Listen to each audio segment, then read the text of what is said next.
You can use them for groceries, for shopping, for taking out the trash. Chances are there's a growing pile of them somewhere in your kitchen. With so many everyday uses, it's easy to see how people can get carried away with plastic bags.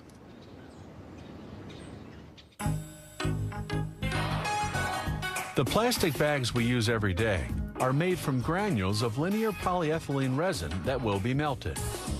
They combine the linear polyethylene with another low-density one in this mixer. The granules are perfectly blended into a homogeneous material.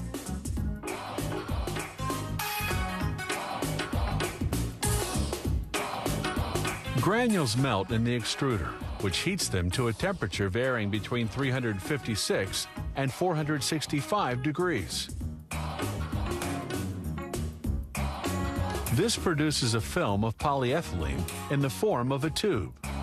It is several hundred feet long, has a minimum thickness of 2/10,000ths of an inch, and a circumference of 20 inches. The plastic tube gradually cools down.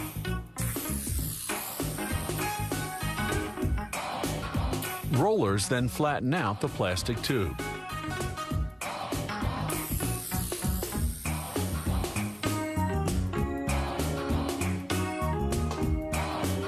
The polyethylene film is now easy to work. And now they cut the tube on two sides to obtain different rolls. This knife then cuts the film to the required width.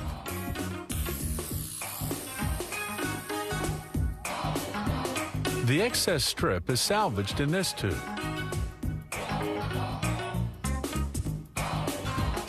Several hundred feet of film are produced and rolled up. This particular roll contains the required quantity of film. When the roll is full, the film is cut. This roll moves forward and can be transported to another department. An empty roll begins to fill up automatically. A full roll weighs 348 pounds and can produce 35,000 bags.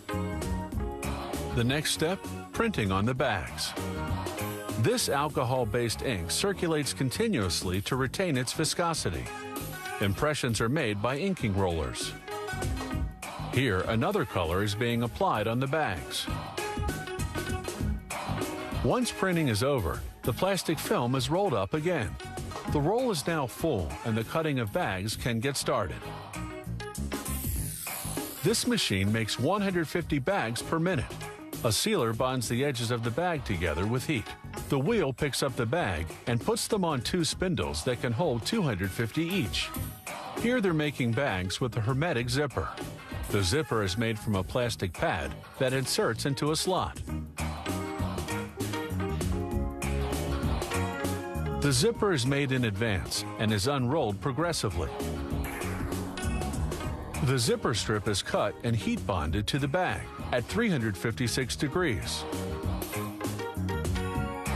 And here's the zippered bag all finished.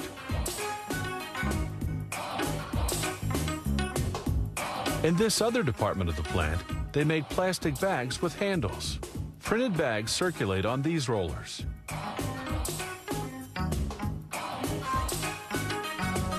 The machine that welds the sides gives the bags the desired shape.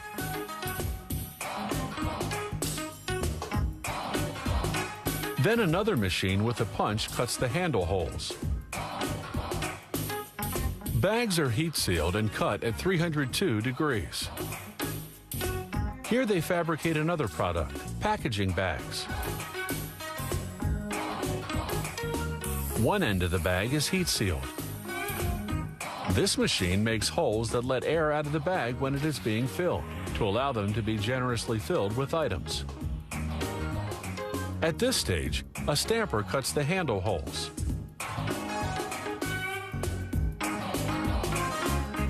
Bags are cut to the required size, automatically sealing the other side of it.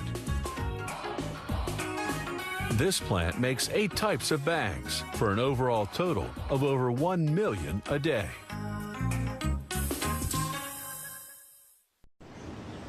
You can use them for groceries, for shopping, for taking out the trash.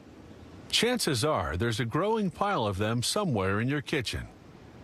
With so many everyday uses, it's easy to see how people can get carried away with plastic bags.